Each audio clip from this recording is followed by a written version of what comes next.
Mesdames et messieurs, 2030 arrive très vite et le constat est clair. Nous sommes encore loin de nos objectifs. Depuis plusieurs décennies, les crises se succèdent. Nous voyons aujourd'hui qu'elles se superposent. Crise sanitaire, crise environnementale, crise sécuritaire, crise économique, crise alimentaire. L'urgence est désormais partout. Un mot me vient à l'esprit pour analyser la situation actuelle. Interdépendance. Interdépendance entre les crises tout d'abord. La crise sécuritaire aggrave la crise alimentaire. La crise sanitaire est née de la crise environnementale et crée à son tour une crise économique.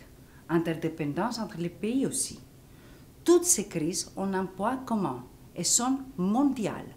Nous l'avons vu notamment face à la Covid. Elles nous affectent tous, mais les premières touchées sont les pays les plus vulnérables. Bien sûr, la tâche est très difficile. Elle est d'autant plus que l'agression russe en Ukraine, comme tous les conflits d'ailleurs, menace la paix, la stabilité et la sécurité mondiale. Elle fragilise les pays les plus pauvres et compromet directement la réalisation de l'agenda 2030 et de ses objectifs de développement durable. Je souhaite donc répéter la condamnation sans réserve de la France vis-à-vis de cette agression militaire non provoquée et injustifiée qui viole de manière flagrante les droits internationaux ainsi que les principes de la Charte des Nations Unies. On ne le répétera jamais assez. Il ne peut pas y avoir de développement durable sans paix, ni de paix sans développement durable. Face à ces urgences, qu'avons-nous fait? Face à la crise Covid, la France a été à l'origine de l'initiative ACTA et a joué un rôle moteur pour l'accès équitable de tous les pays du monde au vaccin via son pilier COVAX. En Européenne, nous nous sommes mobilisés pour distribuer 472 millions de doses à ce jour. Face à la crise alimentaire qui arrive, nous agissons également. Pour répondre aux conséquences de l'agression russe, le président de la République Emmanuel Macron a lancé l'initiative FARM qui propose une réponse basée sur 3 piliers: le commerce, la solidarité et la production locale. Mais il est indispensable de voir plus loin. Les urgences et défis immédiats ne doivent pas nous détourner de nos responsabilités de long terme.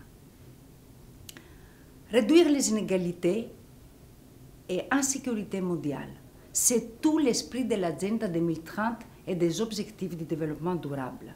Déjà avant la pandémie, nos trajectoires de développement était incompatible avec la réalisation de l'agenda 2030.